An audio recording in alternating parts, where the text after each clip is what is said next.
As morning dawns and day awakes, to you I bring my need. O gracious God, my source of strength, in you I live and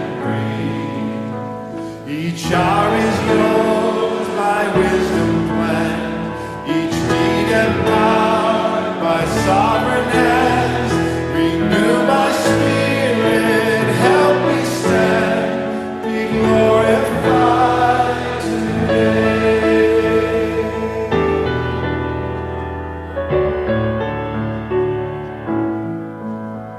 As day unfolds, I seek your will in all of life's demands.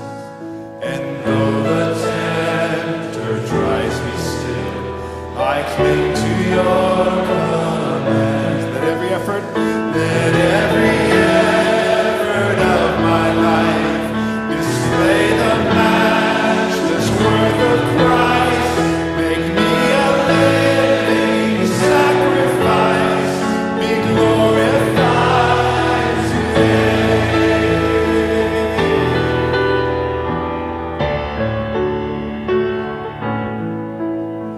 As sun gives way to darkest night, your spirit still is here. And though my strength fades like the light, new mercies will appear. I rest in you, abide with me, until our trials and suffering give way to final victory. Be glorified to I rest in you. I rest in you, abide with me, until our trials and suffering give way to final victory. Be glorified today. Be glorified, I pray.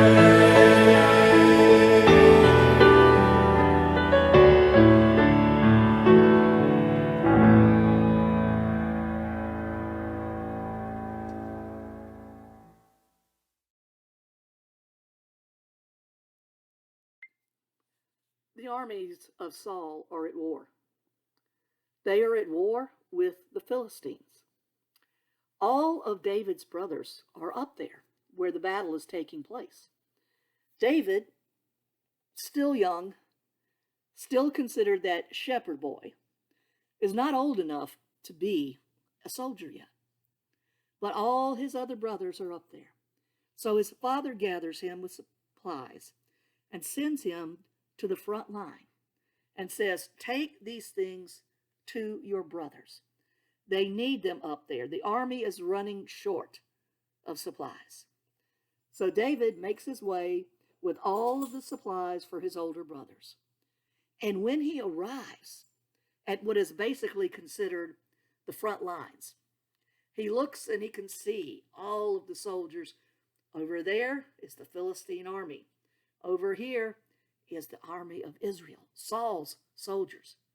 And he can see that it does not look good. In short, it looks like a losing battle for the Israelites. The Philistines are well armored. The Philistines look like they've been fighting all of their lives. And they look like there's nobody who can stand in their ways. And as David looks, he sees that the spirit, the morale among Israel's army is not good. They're kind of shuffling around and they cast their eyes over there and they're like, and then shuffle around some more. It's just not going well. And deep inside themselves, they probably feel like they're already defeated. They're thinking to themselves, I don't have a chance here. I don't even know why I'm bothering. This is a losing battle. They felt as if they'd lost before they ever began.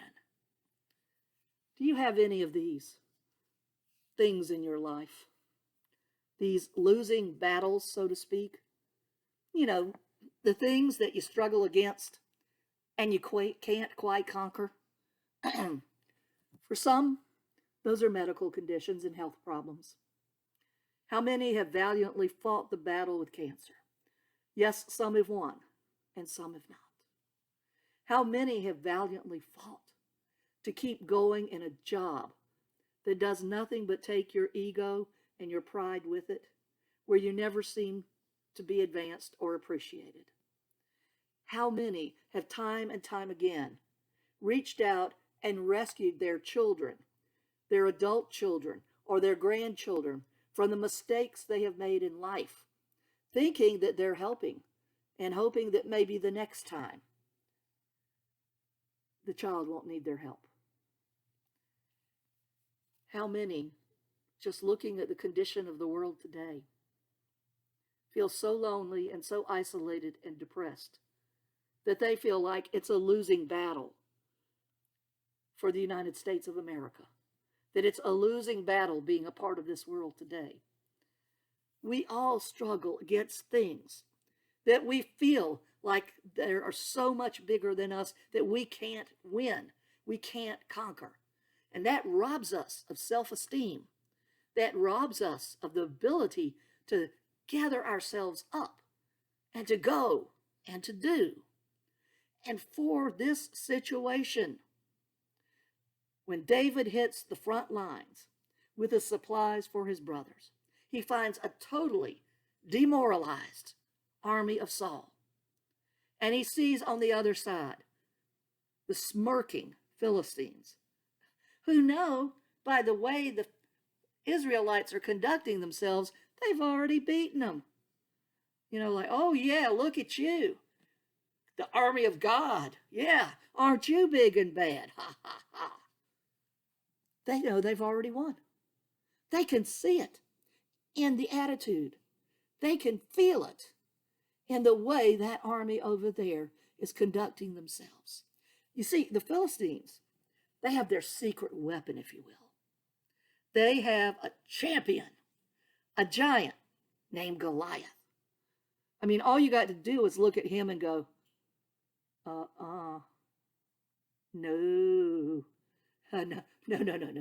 no, no way, no. Goliath. Scripture gives us the information on him. You know, by the time we figure everything out, we're told he's 9 feet tall. He's bearing armor which weighs several hundred pounds. You know, he is a giant. We couldn't even lift one of his weapons. He's the giant. Israel's army is not. Now, how about all these things that we struggle with in our life? How many of those things that hold us back, that demoralize us, that rob us of self-esteem, that zap any strength and energy we ever had? How many of those things have become giants in our lives? Have our finances become a giant that we can never conquer? Because every time we think we might get a handle on it, something new takes place and we have to spend more money on that. How about relationships that we once counted on to be our foundation, to be our strength, to be our rock? What about relationships that grew tired? What about people that walked out on you, that you never believed would leave you? How about health problems? Oh, don't worry, it was nothing serious, but then 7 months later, it's still there. How about depression? Depression weighs hundreds of pounds if you haven't ever experienced it. How about grief? The fact that the person who was your life, your heart, your soul is gone, and you're never going to get over it. You might learn to deal with it better, but you won't get over it. Loneliness. If there's one thing COVID taught us with the isolation, it taught us what loneliness is. How many things in our lives are giants? And put up against them, we discover how small we are. We begin to feel that we're weak. we begin to feel defeated without even making an effort to try. Because when you try to go up against your giants, then you feel like David. You feel like David in this part of the scripture. You know, there are some that say David was a young boy, perhaps as young as 12 years old at this moment in his life. They say he was small. He was kind of small of stature, kind of slender, well, we don't want to really say this about him, but an apt description would be he was kind of wimpy, okay? He certainly didn't look like anybody's champion. He didn't look like he could throw a long pass on the football team. But that was David. That was the David that the scripture tells us about. I want to know if that's how we see ourselves when we are facing the giants in our lives. Do we look like a small, scared adolescent who doesn't have strength enough or muscle enough to even lift up one weapon, to wear the armor, because the armor weighs so much you can't walk with it on? Is that how we see ourselves when we are facing the giants? You know, they finally came to life in Israel's army when David said, I'll go. If none of you will go, if you won't go stand up for the Lord, if you won't go fight for our King of Israel, I'll go. Well, they came to life at that point because they got hysterical. They laughed at him. You're going to face the giant? Come on, kid. You can't do that. The idea of this wimpy adolescent boy going out there against a 9-foot giant whose weapons, one alone, weighs more than David could ever lift up. This is ridiculous. This is absurd. It's funny. It's really funny, they think. They think it's funny. And so they tell Saul, we've got a volunteer who wants to go fight the giant. Saul's like, whoa, really? He can't believe it either. Well, bring him to me. And in comes David.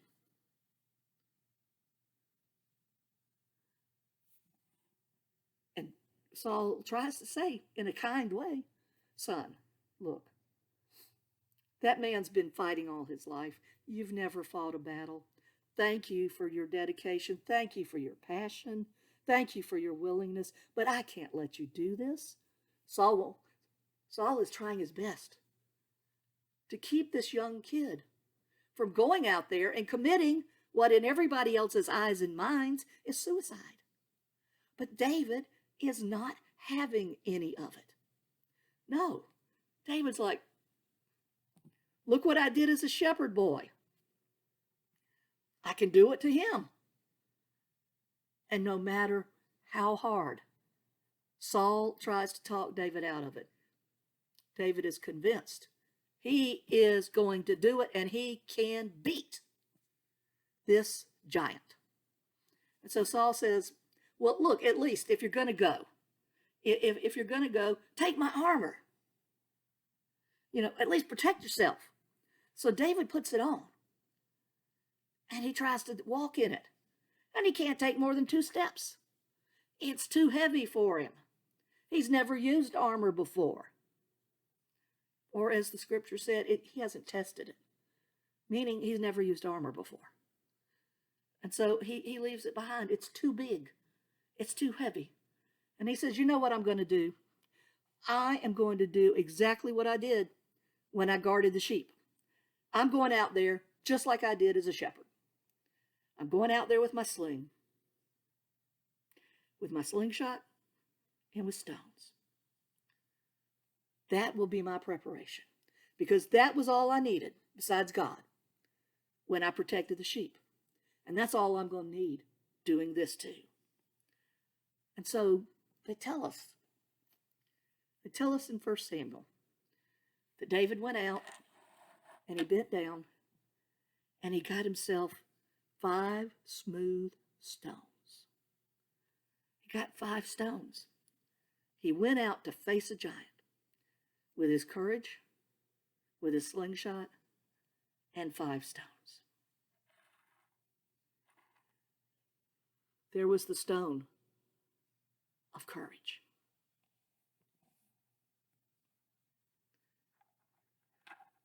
There was the stone of obedience to God.